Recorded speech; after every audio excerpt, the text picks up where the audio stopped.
When the high school football coach I was working under introduced me to the organization. I've been a member ever since. In 1985, I was part of the first class to receive the NSCA certification. Despite objection from a number of my peers, believing that the NSCA had no right to be the one to determine the qualifications for a strength coach, I felt that the certification gave our profession credibility. I would like to thank the good Lord Almighty who orchestrated a 34-year career for me as a strength and conditioning coach. He blessed me with a beautiful, awesome wife who stood by my side through the great years and through the turbulent ones. I'll always be indebted to Mike Marks, who introduced me to the profession when he allowed me to volunteer on the staff at the University of North Carolina at Chapel Hill, where I was a graduate student.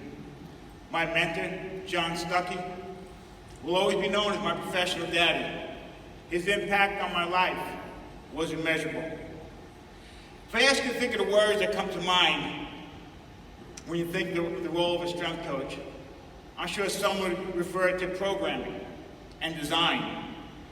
Many of us come to these conferences to learn how we can better train our athletes.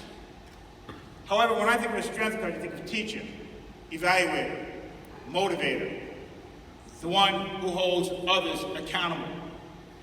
He or she is the one who, in the words of the legendary football coach Tom Landry, gets others to do what they don't want to do in order to obtain that which they do want to obtain. The best way I've found to accomplish this task is to genuinely care for your athletes, to step into their lives, and not only be concerned with what's happening with them athletically, but also personally. The adage, people don't care how much you know until they know how much you care, is very applicable to the strength coach. If you want to get your athletes to do what they don't want to do, then they better know that you have their best interest at heart. Take the time to get to know your athletes beyond their physical attributes. Step into their lives and show them that what's happening beyond the weight room, their studies, their relationships, their family life, are just as important to you than how much they can lift and how fast they can run. One of my peers described the weight room as the barbershop. A lot gets discussed in between sets and exercises within that room. You learn about what they value, what's important to them, who impacts their lives, what brings them joy, and what brings them despair.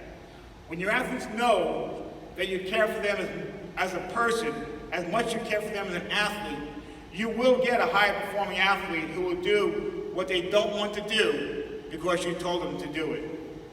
While you spend time thinking about more creative ways to train your athletes, consider how you can get to know them better and demonstrate that you genuinely care for them as a human being.